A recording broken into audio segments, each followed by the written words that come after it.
All right. Good morning, everyone. A few housekeeping things before we get started. So again, hello, thank you for joining us today. We ask that you please keep yourselves muted throughout the presentation. If you have any questions, please type them into the chat box at the bottom of your screen, and our speaker will be happy to take them at the end of the program. If you're joining us over Facebook Live, welcome to you as well. Our Facebook audience can also ask questions using the comment section on Facebook, and we will be monitoring those comments and answering those questions at the end as well. Please note this talk is being recorded and streamed live and will be posted to our social media channels once the talk is over. And if you would like to rewatch this talk or previous virtual talks, please check out our Facebook page. And with that, it is my great pleasure to introduce our speaker this morning, Ms. Karen Halmerson, who's a docent at the Timken. And with that, I will hand it over to Ms. Karen. Thank you so much, Tiffany. Tiffany has been just a crucial and integral part of these lectures because she is the one who gathers the images for me on my request and does such a beautiful job, something I cannot do. Okay, we'll begin this lecture on the 17th century Dutch painting. We're going to center our discussion on Haarlem. Haarlem is a beautiful, charming city, about a 45-minute to an hour train ride from Amsterdam. And the center of this community in terms of art would be the Frans Hals Museum. And actually the facade of the Frans Hals Museum does date to the 17th century. There's a beautiful old De Groot Market where the church and many of the important structures of that city are still extant today. What you're looking at here is a remarkable painting that is in our Timken collection, and this is by the great Jacob van Ruisdael, probably the most important landscape painter centered in Haarlem. We will take a look at this painting for a brief moment and then revisit it again a little bit later in the lecture. So Van Ruisdael was known to paint approximately about 15 versions of the linen bleaching fields of Haarlem. You see this beautiful low horizon line and these billowy clouds. You see the bleach fields, and I'm going to try to use my little scroll here, and you can see these are linen bleaching fields. You see the figures here, they lean over and toil. You see St. Bavo's Cathedral and the dunes. Now, Van Ruisdael was a great scientific observer. He was very interested in scientific change, in light, foliage, plants. So he was remarkable in his study, scientific analysis and study of these great works of art. But we won't stay too long on this painting because I want to begin the talk with an early representation earlier, done about 30 years prior to the one I just showed you. And this is by Pieter Claesz. And he lived in Haarlem. And you can see his observation of this city. Now, let me talk a little bit before we get really into the individual paintings. I want to set the stage for what is happening in this region. At one time, this was the Netherlandish region, which would be today Holland in the north, Belgium in the south, and a little bit of parts of France, for example. And at one time, it was controlled first by the Burgundian court, the French Burgundian court, Valois, and then it went into control by the Spanish Habsburgs. However, in the early part of the 16th century, there began to be a bifurcation of this region. In 1517, Martin Luther nailed the 95 edicts to the castle church, saying that he wanted change. Thus began to have the Dutch Reformed Church. And that was promoted by people like John Calvin, the great Dutch philosopher Erasmus. And what they wanted is a separation from some of the inequities and issues that were developing with the Catholic Church under the Spanish Habsburgs. Well, why am I talking about this religious situation? Because it does pervasively affect this region. By 1517, we also, when these edicts were first announced, we also had, in 1440, the advent of the printing press. The printing press, of course, facilitates the spread of this Reform church. So we begin to see the Dutch in the north seeking a way away from the Catholic Church, and wars and skirmishes and things like that began to happen.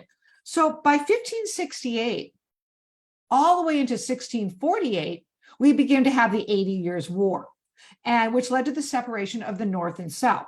However, by 1609, Holland and Belgium were pretty much bifurcated, and Holland began to be Protestant and not under the control of the Habsburg monarchy and the Catholic Church. What does that mean? We see less religious subject matter, and we begin to see landscapes, still lifes, portraiture, and genre scenes. The Protestant wanted freedom, and they sought it.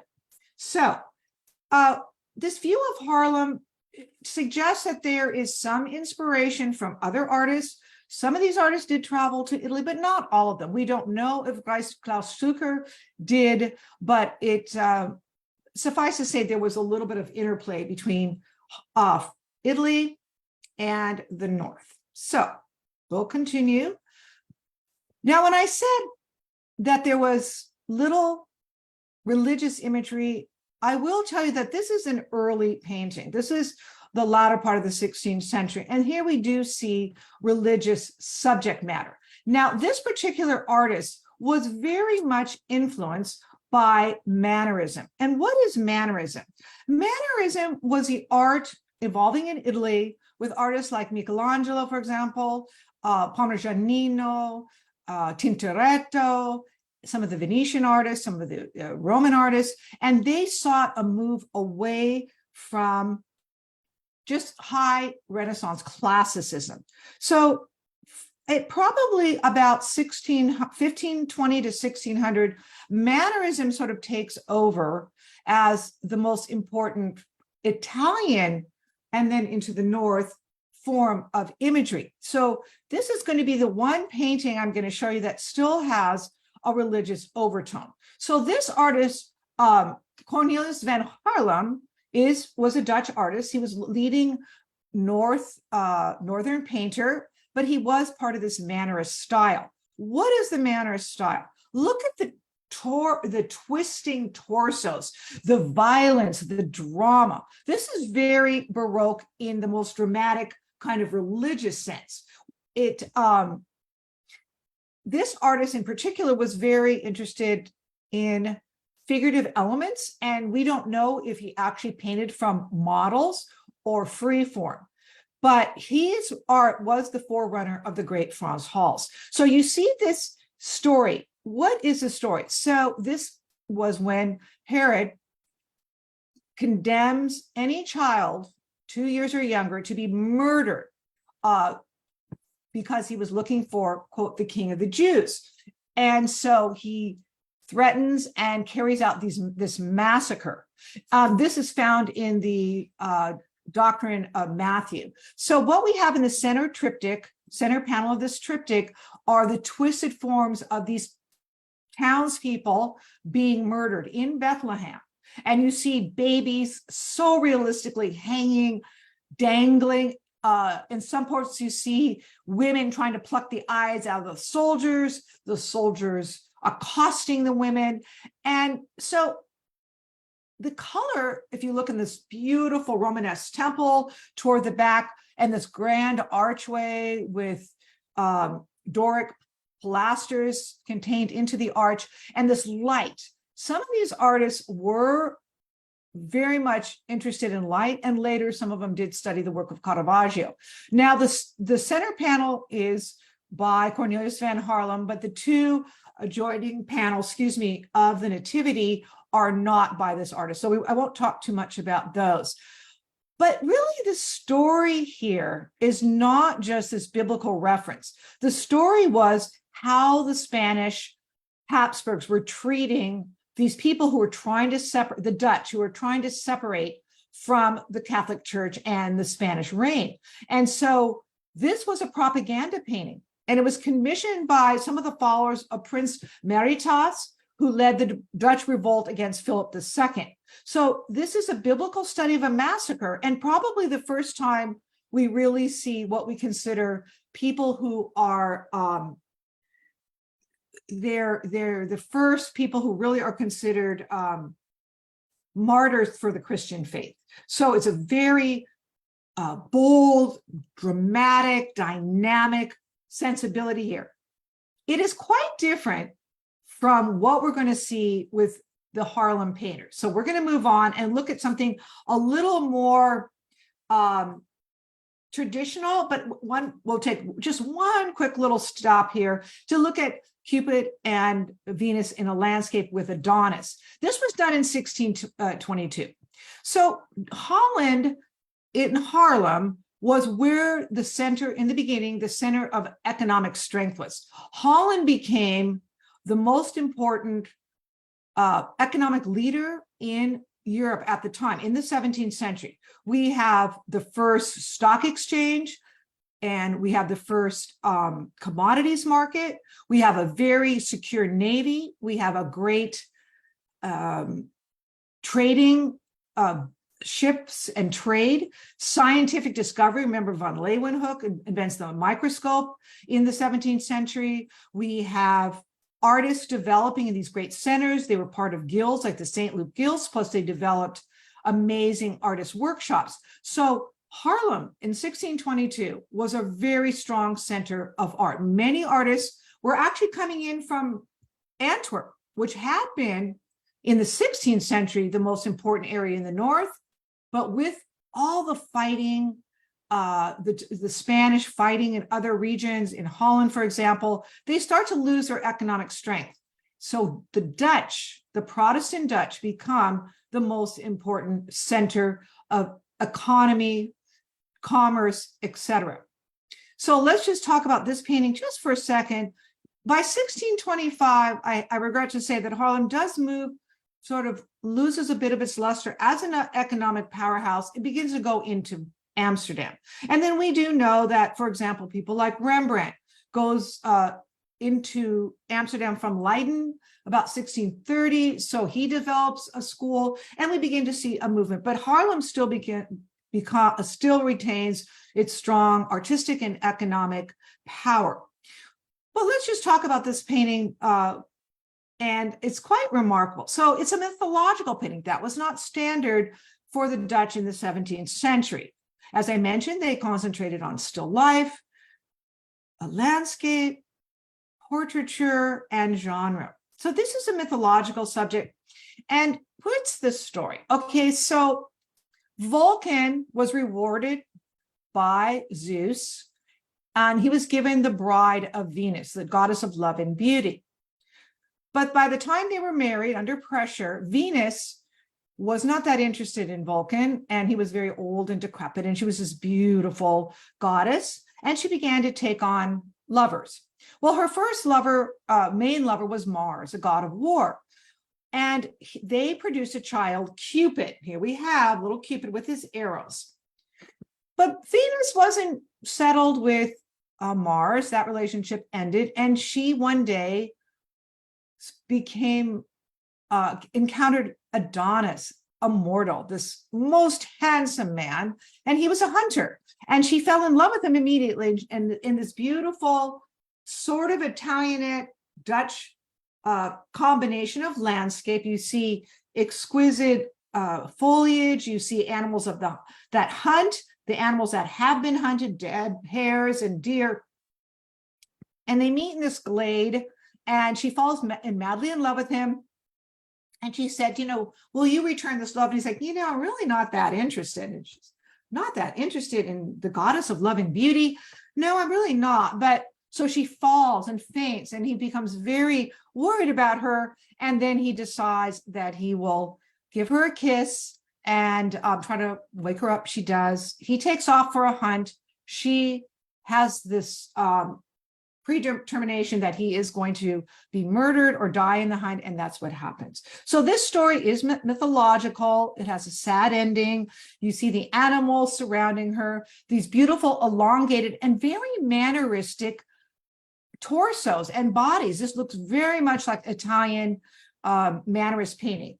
So, however, with more traditional Dutch painting, you're going to see a move away from any religious subject matter or most religious subject matter, and these mythological themes. So we're going to go to the work of the quintessential Haarlem artist, and that is Frans Hals. Now, Frans Hals, and as I mentioned, there's a whole museum in Haarlem named after him, was a great portrait painter. He was actually probably of Dutch Flemish ancestry. His family actually came from Flanders, where he was, from Antwerp, where he was born, but he worked almost his whole life in Haarlem. He was known to do portraits and commissions of these civic guards, and I'm going to talk about civic guards in just a second.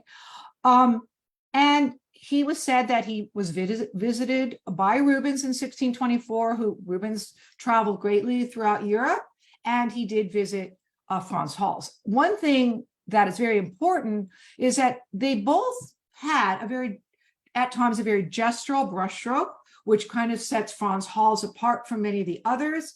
And we will see that in some of his other paintings. But let's concentrate on this really remarkable work by Frans Hals. So this is a marriage portrait of Isaac Massa and Beatrix van der Leen.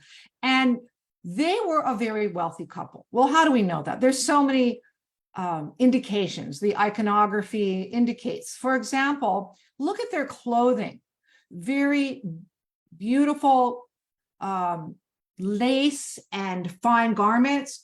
They have a true smile on their face. That was very unusual in Dutch portraiture in Haarlem and in Amsterdam. Usually no smiles. Why? And I've told this a million times, and I always kind of think it's ironic that even if they were wealthy, often the dental care was not good.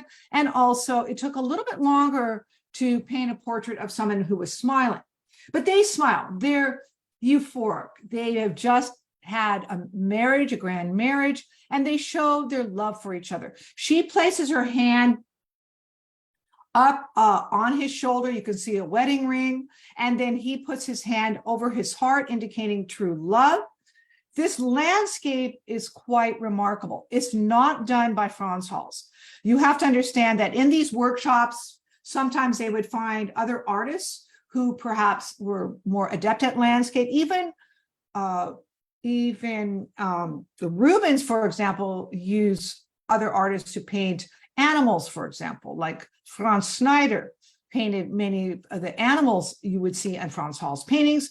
And here Frans Hals, Rubens would have someone paint animals in his landscape, and Frans Hals would have people help with the landscape. So here's some other things in the landscape I want to point out. Here's Juno, and Juno was the goddess of marriage. So that's a good emblem there. We have a fountain that relates to marriage, again, the circle of life. We have two viewers here, and they're kind of witnessing this lovely marriage. And we have these vines, and these great vines are, this ivy again represents marriage and fertility and things like that. And then we also have beautiful peacocks near the couple, and they represent the beauty of the love and beauty of this landscape. And then we have an Italianate villa toward the right. So this was a wealthy couple. What's so unusual about this portrait by Frans Hals is normally he would have portraits side by side in separate panels. And this is a combined portrait on canvas, which is a little bit unique for a work by Frans Hals. So we'll go on and we'll look at another portrait that happens to be in our very own Timken Museum in our Dutch and Flemish Gallery. And if you have not visited our Dutch and Flemish Gallery, I really hope you take some time to do that, because we have a remarkable collection, and we have many artists who did live and work in Haarlem. So this is a work on oak panel. The previous painting was on canvas. So let's look at it. It's a simple portrait. It's a modest clothing. Many of these portraits were commissioned because now we have a middle class. Remember, under the Habsburgs, it was aristocratic. We had the Catholic Church in control. The aristocracy controls a lot of the art production. But here in Haarlem and Amsterdam and Leiden, etc., we don't have aristocratic class. We have a wealthy class, as we saw in the previous portrait, but we don't necessarily have these aristocrats, so high-level aristocrats with vast sums of wealth. We have more of a middle-class community. And this is represented by this portrait of a man who's 48 years old. And you can see that right here. And it says it was done in 1634. By 1634, I will say that Haarlem isn't quite as powerful and things start moving toward Amsterdam. But we still have, throughout most of the 17th century, we still have great artists working and producing in Haarlem. When you look at this man, you see that the strokes of it's more painterly, it's more gestural.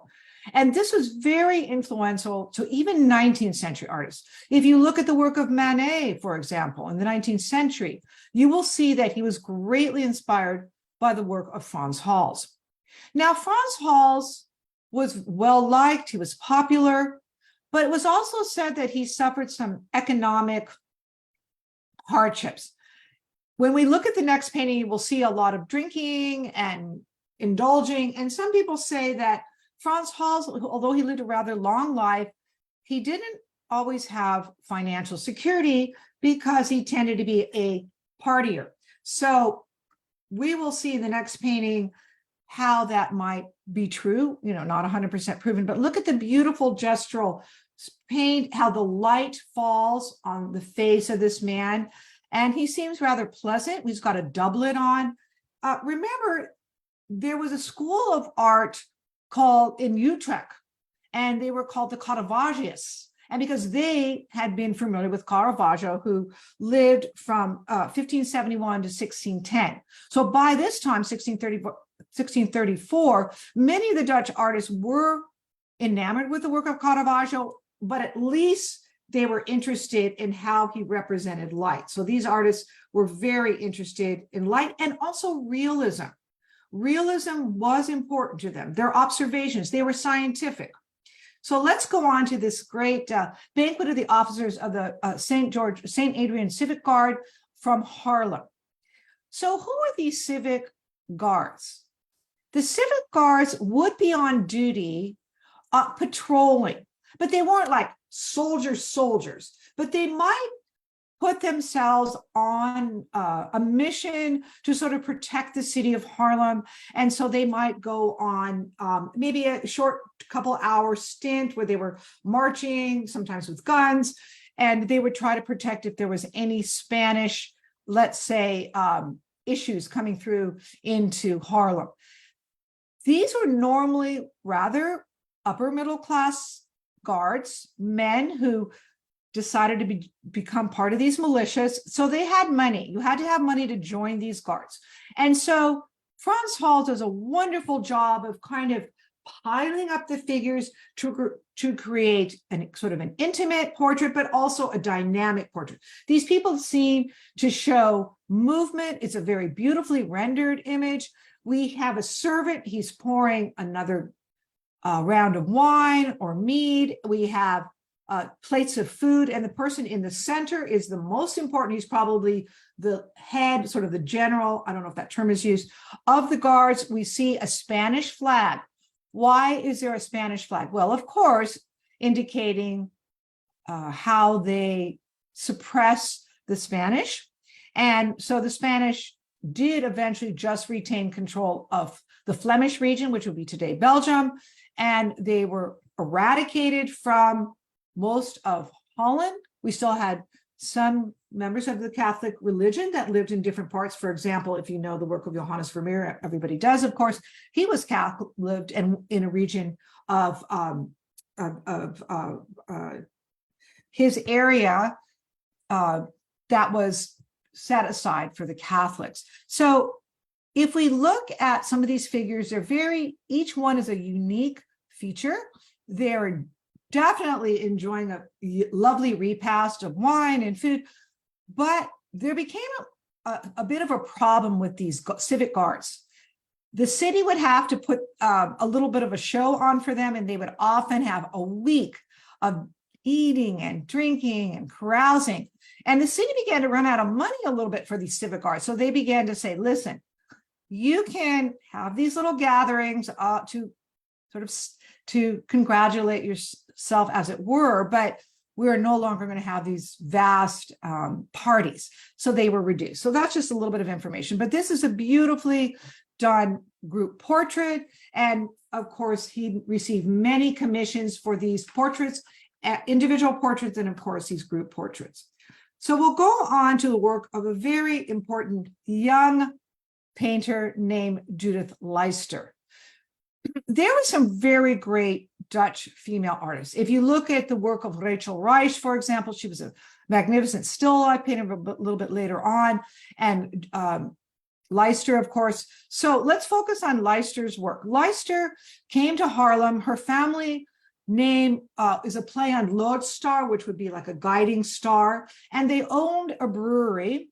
And she was considered, and they came to, they lived in Utrecht for a while, but they came to Haarlem, where Judith was allowed to pursue her great gifts as an artist. She was a child prodigy. By 18 or 19, a lot of people were interested in her work.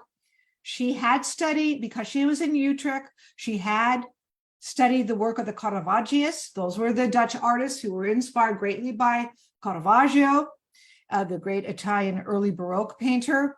So she has that wonderful sense of light. It's a little different than the light of Caravaggio, but suffice to say, it is a, no pun intended, focus of some of her work. She was one of the first, if not the first woman, to be admitted to the St. Luke's Guild. Most of these artists belong to the St. Luke's Guild in Haarlem. And as I've mentioned in earlier talks, and I did reference it a little bit prior to this discussion of this painting, these guilds were important and these workshops were important. Rembrandt in Amsterdam, Frans Hals in Antwerp, who's Flemish, they had many of these collective schools for artists. So she was a student of Frans Hals, and you can see some of that beautiful gestural brushstroke. I've told you many times, hands were the most difficult, and then faces. Look how carefully she portrays these hands. And this is such a charming painting. Very beautiful. She loved children. She had many children. In fact, when she married her second husband, she kind of gave up painting and died rather young. I believe she was 51. So this was the height of her great production. So these two children, the older one with the cat leans back with grand laughter.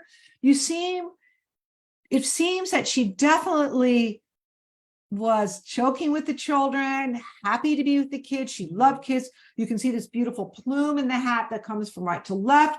The cat looks a little terrified. But you see in this gorgeous colors, these primary colors of red and sort of a yellow, orange, and blue. The kids are laughing. They're grand activity. So she was a very beloved artist, particularly by the merchant class of Haarlem. Now, I want to talk to you a little bit about her self-portrait. This is a remarkable self-portrait. She shows herself in a lovely dress, but obviously, if you were an artist painting, you would not be wearing such an ornate costume. This lace collar that projects out, beautiful satin, and a very intricate headdress. She wouldn't have worn this, but it is her self-portrait, so she wants to show herself in the most impressive light. So there are some allegorical or metaphorical references about artistic experience. You have her painting with her brush. She actually holds 18 brushes. She holds the brush and it's parallel to the bow of this violinist. What is she suggesting? She's suggesting, because remember at the time we didn't have recorded music. So she's suggesting that music is ephemeral and art is for the ages. So she's kind of patting herself on the back and saying, perhaps visual art is more important than music because of its long life. And of course, Shakespeare related that in some of his sonnets, that great works of literature withstand the test of time, but beauty, for example, on a summer day and a beautiful person is ephemeral. So she paints this wonderful self-portrait. She looks at the viewers and both are laughing. It's like she's briefly been interrupted. It's like someone is talking to her and she turns to acknowledge them. Quite lovely. So she painted this, but she also received a lot of commissions and painted for the merchant class. So we're going to go on to a page from a book of watercolors she did on tulips. So there was this thing called tulipomania that occurs primarily in Amsterdam, a little bit in Haarlem, and it lasts from about 1634 to 1637. Tulips were not originally grown in Holland. They came from the steppes of Russia. They went into the Ottoman Empire and they successfully went through other parts of Europe and into Vienna, for example, into Holland, for example. The Dutch in particular became enamored with the tulip. Tulip, as I don't know if I just said this, means turban. And it looks like a turban if you look at it. And tulips were greatly admired by the Dutch. They loved them. They could grow them in their colder climates. So these bulbs were brought from Turkey to Vienna to Antwerp to Holland, and they began to speculate on them. And it was the first commodities market. When you think about commodities of sugar and grain, well, the first one was tulips. And I also mentioned earlier that Holland had the first stock exchange, commodities markets, and the tulips were probably the first commodity. There was a man named Pieter Claesz, and he worked as a botanist in Leiden. And around 1593, he began to start looking at these tulips and wrote about them and promoted them. What makes tulips so beautiful are they get these mites or fungus, and it creates the beautiful colors. And some of these colors are variegated, like this is white and red. Some of the most beautiful were like yellow and red. And they began to trade with these bulbs. Well, the bulbs sometimes would cost as much as like $250,000 in today's market. And people were actually becoming bankrupt over these speculations in tulips. Finally, particularly the ones with the viruses and a different variegation. Finally, the government said, no more speculation. It's starting to ruin our economy, at least for individuals. So we're going to move away from that. But if you want to learn more about this whole tulip craze, read a book called Tulipomania. It's quite wonderful and explains a lot about the economy and Haarlem and the speculative market. So we're now going to move away from the work of Judith Leyster, and we're going to go, I just want to back up just for a moment and look at the work of Pieter Claesz. So Pieter Claesz was born near Belgium, and he came also to Haarlem about age 23, and he was known to be primarily a still life painter. It was called pronkstilleven or stilleven or pronk, and they relate to this still life. Still lifes were not, nor were landscapes, really not an individual genre of painting until the 17th century. We move away from religious subject matter and we begin to focus on the items of everyday people. The items of everyday people. People wanted their lives recorded, the things that they use in their everyday lives, cutlery, books, their homes would be decorated with these magnificent still lifes. So he was probably the most important still life painter, along with Willem Claes Heda, who I'm going to show you in just a minute. And they both belong to these guilds, these very important guilds of St. Luke, and often they would have students, but they showed this incredible ability to capture realism. I mentioned to you earlier that the Dutch were very interested in realism. Remember, they're they invent the microscope. Van Leeuwenhoek, for example, was one of the inventors of the microscope. They were studying scientific discovery, the sky, change in weather. With that said, they also were close observers of nature and objects. And so with this very hyperrealism, they express what is called vanitas. So there's this whole idea of vanitas. And what does the vanitas mean? Vanity, and how our everyday work and, let's say, what occupies us may not be as important as our afterlife. And so what he comments on here in this very realistic still life is that life is ephemeral.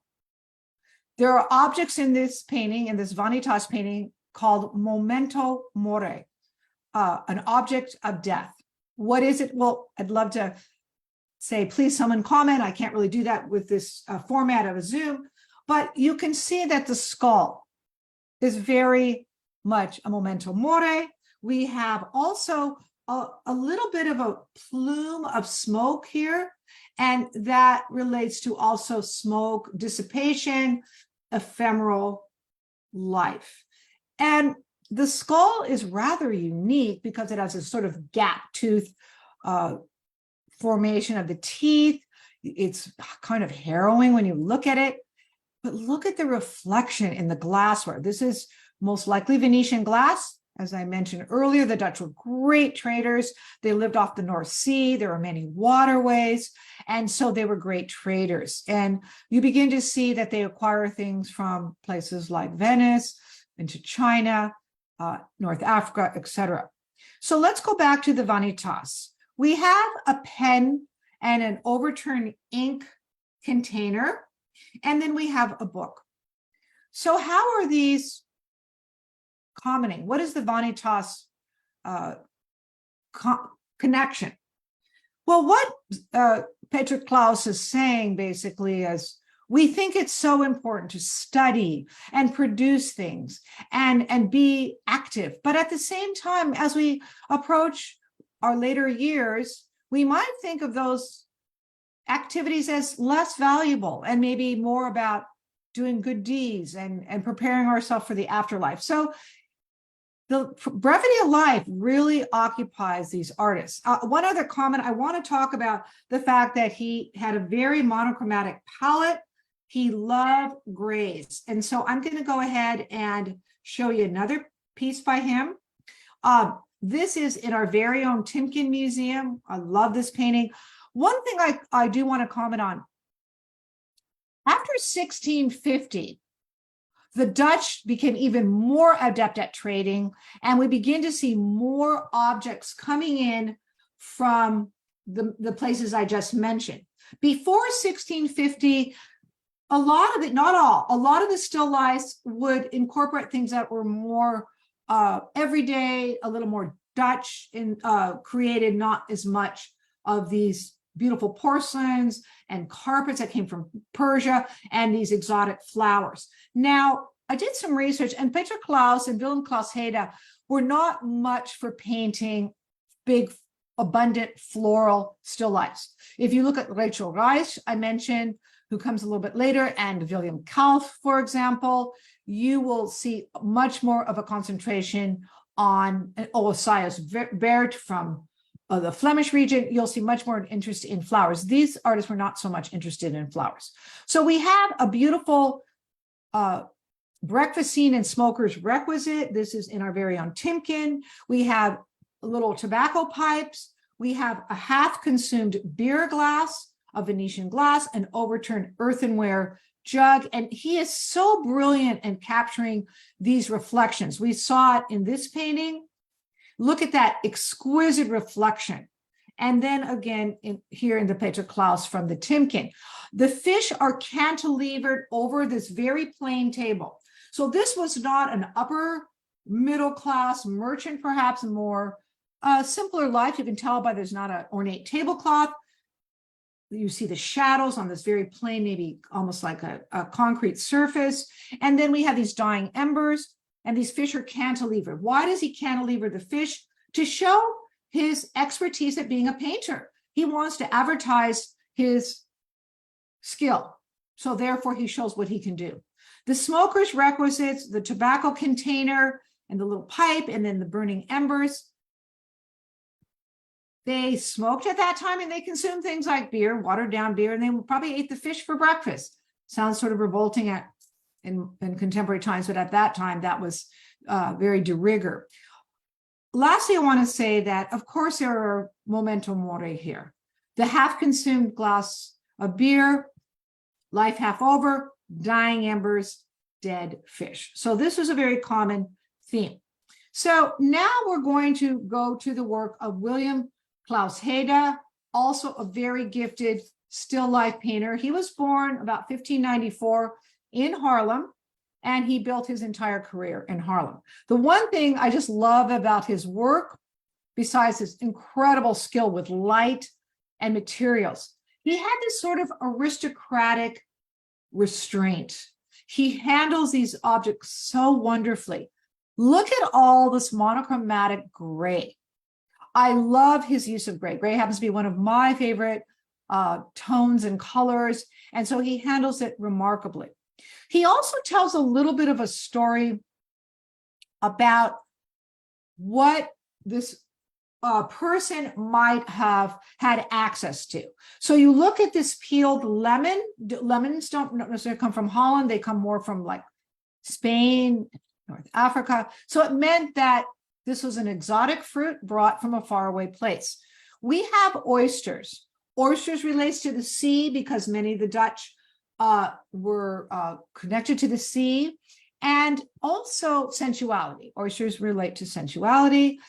And we have something else here. We have a little corner rolled page from a calendar, or from an almanac, I should say. And that relates to almanac, passing of time, and there's spices rolled in there. And of course, the spicers showed that they had traveled.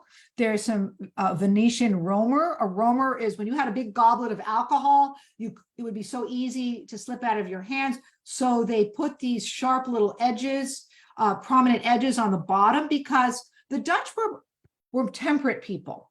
The Dutch Reformed Church was a temperate, the idea of temperance and things in moderation. So he also comments on that, this overturned plate and this broken glass. So we want to show things in moderation. It's beautifully done, kind of sensual. The way he can show metal and glass is just superior. So we'll go on to another one. I just want to show you, this is a fruit pie, and you see some nuts surrounding it. You have a beautiful linen.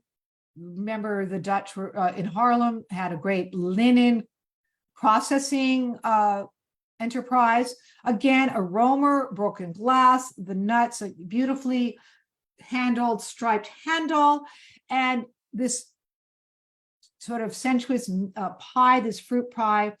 And the light sort of falls on the metal, on the glass, and you can just see how skilled he was at doing this. And so we're going to go on. As I always say, I tend to run a little slower in the beginning, and then I race to try to complete more imagery. So we'll just talk quickly about this one. You can see, as I mentioned, after 1650, we had more of accumulating goods from farther away places. So look at these exquisite forms of glassware. We have Chinese-inspired Delftware, beautiful porcelain that first was inspired by what we saw in China. We have lemons again, travel and trade, and this lobster with a handsome lobster. His eye kind of looks at us, and unfortunately, the dead lobster, but it indicates that this person had money and that the importance of the sea to the Dutch. We have a bird in the corner, and that believes in the soul and resurrection. And then these exquisite forms of containers and glassware, probably inspired by Venetian glass, carefully made, beautifully made. And it's just elegant, it's restrained, it's aristocratic. His ability to use light is beyond amazing. So we've covered a little bit of portraiture. We've covered a little bit of still life. And now we're going to go on to landscape, because the Dutch artists in Haarlem were brilliant landscape painters. So let's start with Cornelius Vroom. And Vroom lived from 1591 to 1661. He was the inspiration for a lot of Jacob van Ruisdael's work. We're going to look at Van Ruisdael. He had many family members, Vroom, that were connected to the Haarlem Artists Guild. He was a landscape painter. He used to do a lot of seascapes like his father, but then he moved into more waterways and interior landscapes. So his father was a very famous seascape painter. So let's just talk about this one, landscape with imaginary Roman ruins. Many of these artists created what we call composite edifices. So he probably created this. It was not in the Roman ruin, was not in the Dutch countryside. So this is kind of a mashup of Dutch and Italianate ideas. We don't know for sure if he ever visited Italy, but they were definitely aware of some of the Italian artists. This is a tomb, Italianate tomb, and it has bas relief. Bas relief, of course, is when it comes out of the wall rather than freestanding. So BAS, bas relief. And we have someone on a throne, and then we have some figures on horseback. What is so beautiful about this is that we have figures in a boat, and they're in this quiet inlet waterway, and you can see as the light falls on the water and these beautiful trees. And he tried to make it a little bit Italianate, but it's kind of, as I said, a mashup, because this is not Italian foliage. This is Dutch. And also, it's hard to see, but on closer inspection, you can see a woman shaking acorns into an apron, and that was very standard Dutch activity. So you wouldn't really see that in an Italian painting. So we're going to move on because of timing. And I want to talk to you about the Spanish man of war engaging in a Barbary corsairs. Corsairs were pirates, and they went up and down these little pirate ships along the Mediterranean, out of particularly in North Africa. And the Dutch and Flemish painters found this subject just fascinating. So this is a very, very complex painting.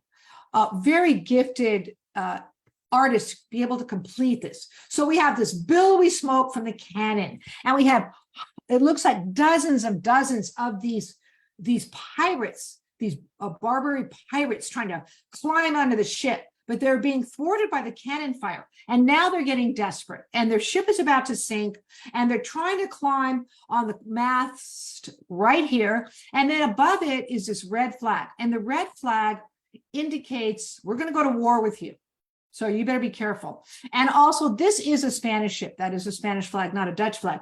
And so we have these ships in a fleet, one and then two here, but we have some coming maybe to their rescue. And we also have the corsairs trying to be rescued too, because they're small ships trying to get these men out of here, because they really do not want to be in this battle. How do we know they're corsairs? Well, first of all, they're on these small ships. They're half clad. They're rowing frantically, and they wear sometimes turbans, and some of them actually have a crescent symbol, which indicates where they arrive from. So let me just go back for one more second, and then we'll move to the next painting. Oops, I beg your pardon.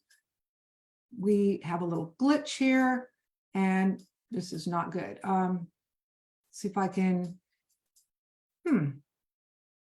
I'm terribly sorry. I don't know why this is. Here we go. Terribly sorry. All right. Some of my skills are not always that good with the computer here. So I'm going to go and advance this to another beautiful view by another landscape painter, and his name is Salmon van Ruisdael. He was the uncle of the great Jacob van Ruisdael. Again, this family of artists, and his father was an artist, woodmaker and artist, and he was the uncle, as I say, of Jacob van Ruisdael, and they were both landscape painters. He gets his name Van Ruisdael from the work of trickling water, because they love to paint waterways. He too was a member of the St. Luke's Guild, and he inspired many landscape painters, Jan van Kooyen, for example, Jacob van Ruisdael, and others.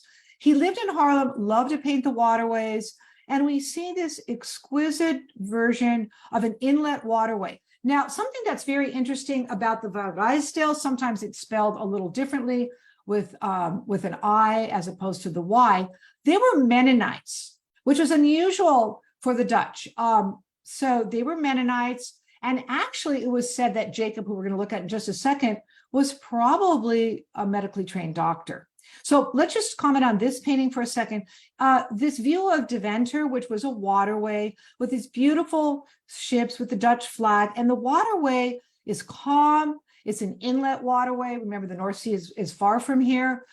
But what it really comments on is not only the beautiful scenic clouds, but we also show the importance of human endeavor. You see this beautiful church here, and towers, the stone church, the towers, the windmills, and the people. Looks like maybe a little bit of fishing. So he really comments on human endeavor and that the importance of that in the community. Now let's go on, because we don't have a lot of time. This is also by Solomon van Ruisdael, and it is a beautiful indication of people being ferried across a waterway. And what is charming about this one is a little more detailed. You see a beautiful church in the background, and buildings and sailing ships. And all these people pile onto this ferry. And it's kind of funny because you have everything from animals. You have like a cow who's kind of scratching his head against the side of the boat. And then we have some peasants, and we have some more upper class people because they're dressed so beautifully. But look how he captures the light, the calmness, the peacefulness, and the beautiful trees and landscape. And later, when we look at the work of, in the 19th century, of other landscape painters, particularly if you think about the Barbizon painters, and then later the Impressionist painters, you know that they were inspired greatly by the work of these Dutch landscape painters. So since we only have about 5 more minutes, I'm going to go on, and I'm going to talk to you for a few minutes about Jacob van Ruisdael. Jacob van Ruisdael, of course, was the nephew of Solomon van Ruisdael, and he entered the Haarlem Guild about 1648. He studied with his father, he studied with his uncle. He also was very inspired by Cornelius Vroom, who I showed you just a little bit earlier. He studied medicine. It was said that he received a medical license in the city of Caen, C-A-E-N, and he was a medical doctor practicing. So we don't really know. Why would he go back and become a medical doctor when he was a very skilled and popular artist? That isn't quite answered. He did move to Amsterdam for a while, but he painted in both Haarlem and Amsterdam. This is Bethem Castle, and it is across into the German border. It's a medieval castle. It is not on a great forested hill like we see here, a forested mountain. It is actually, we call this the Irish Bethem because it's in an Irish museum, National Gallery, but it was actually like a little hill. But when Van Ruisdael and his friend Nicholas Beecham came, crossed into the border here to look at this beautiful scenery, they gave a little poetic license. So he crawled over, he sort of sees this beautiful German scene and this castle, and he uses poetic license to, or artistic license to capture. But look at the light that it falls on the water and the landscape and the castle. Now, I wanted to go back to this painting in our very own Timken Museum, and it's the linen bleaching fields of Haarlem. You can see in the center the squares of linen. They had a very strong industry with this, treating the linen. Another industry that was very popular in Haarlem and in other parts of Holland was peat growing. They would grow this peat and they would store it. And then in the wintertime, other countries like Germany would come back to them and say, hey, we're a little low on the peat. And the Dutch would say, well, you know, we do have it and for a particular price. So they're very clever. They had a very strong economy in Holland, in the new region of the Netherlands. So we have beautiful houses. And Van Ruisdael, Jacob Van Ruisdael, painted many versions of the Haarlem bleaching fields. This happens to be one of the more beautiful ones. In the Timken, we have St. Bob's Cathedral, which had been a Catholic church and became a Protestant church, and it was actually where Van Ruisdael was buried. So he became a very important artist to the city. Now, just in the last minute or two, I know our time is just about up, but I just want to show you what I'm going to move on to what we call genre topics. So this is Adrian van Ostad. He and his younger brother, Isaac van Ostad, were very popular artists, and they actually painted genre scenes. And genre scenes, I mean by carousing peasants, the life of peasants. This one happens to be in our in the Norton Simon Museum. And I just visited this a couple of weeks ago. If you haven't been to the Norton Simon, it's as beautiful as the Timken, and it shares something that the Timken shares. Two things. It is highest quality, a real devotion to old masters, although they also have a lot of 19th century painting, as we do. We have many American paintings, they have more French, but this high level of acquisition. And this happens to be in the collection. So we see peasants carousing and this light shines on them. Again, that source of light.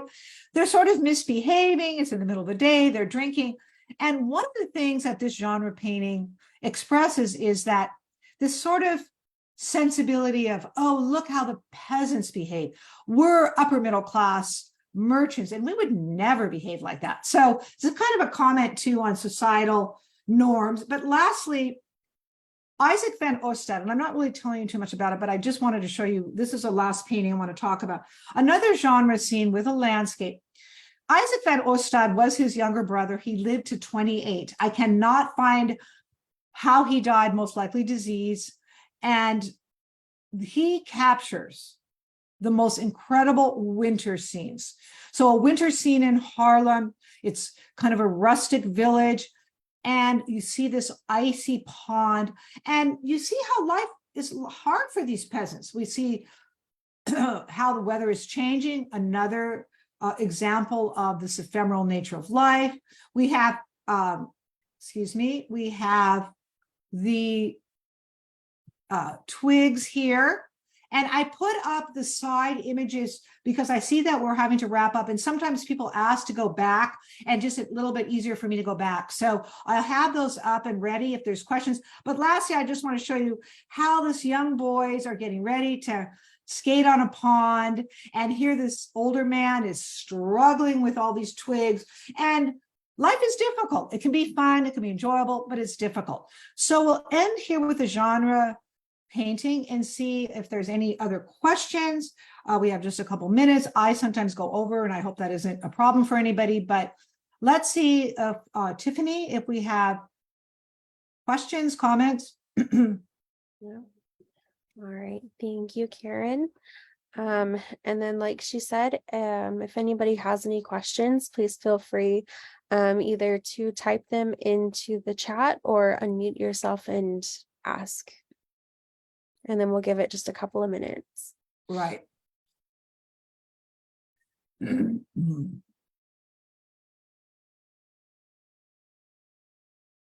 I just want to make a comment while we're waiting.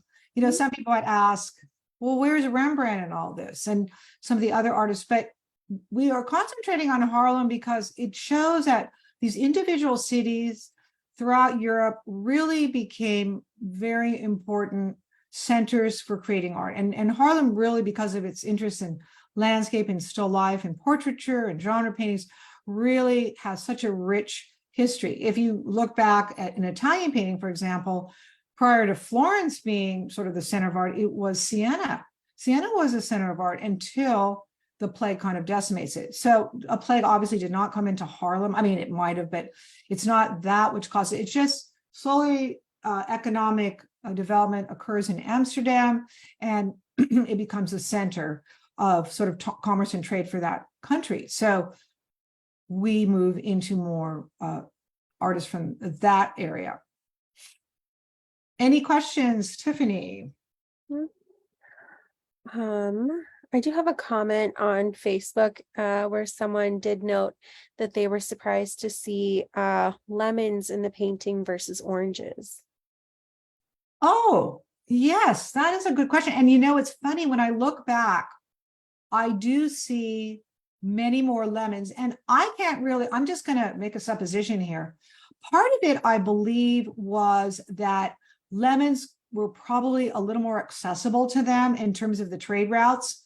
Lemons tend to be a little bit hardier, and maybe could be stored better. That's just my supposition, maybe. So it's true that often you will see, and that's, that comment is a really good one. And you've caught me in an idea that after the talk, I'm probably going to go and do some research on that. But it's true. If you look at the few still lifes, they were all using lemons, but also tonality too. For example, as I mentioned, Claesz and Wilhelm Claesz and Pieter Claesz, Wilhelm Claesz and Pieter Claesz, they had a lot of parallel sensibilities, and the tonalities of that yellow in would probably work a little bit better than the orange tonalities, and also the form is a little more interesting. But good comment, very good comment.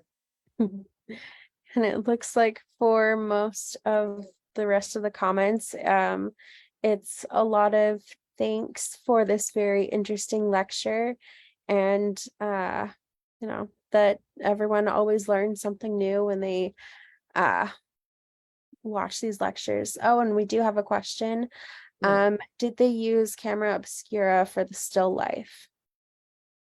Probably yes. Probably yes. If you want to think about it, they were using optical devices. And I think that's a very good comment. When you look at and I can't say for sure, David Hockney, the great British painter, has written a book about whether Johannes Vermeer used camera obscura or camera lucida, those two devices, and most likely he did. And if you see a documentary called Tim's Vermeer, you will see his interest in how that was used. But I would say perhaps definitely with those still lives, it looks like they might have used projection devices because they were so hyper real, so photographically real. And it's funny, when we take students through the Timken, I've often had, particularly students, because adults will know that photography doesn't emerge until the early part of the 19th century. But the image, for example, from our very own Timken, let's bring that one up if I can. It is photographically real. You would think that it was done, but I would say there's a good chance that was the case for some of them, not all, but some, especially the ones that are tighter, hyper real, more scientific. Good question, good comment. Yeah.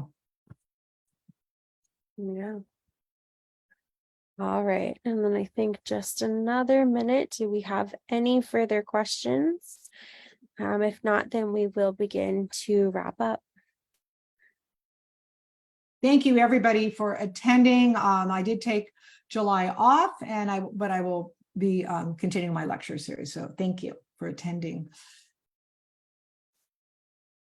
All right, so I think with that, we will go ahead and wrap up. Thank you so much to Miss Karen for this lecture, and for everybody who was able to kind of tune in and watch. If you would like to know more about our upcoming events, please check out our events page on the Timken website. We hope to see you for another virtual talk. Our next one is scheduled for Thursday, September 14th, titled A Feast for Your Eyes, Food and Art. So that will be very interesting. Thank you again, everyone, for joining us, and have a great rest of your day.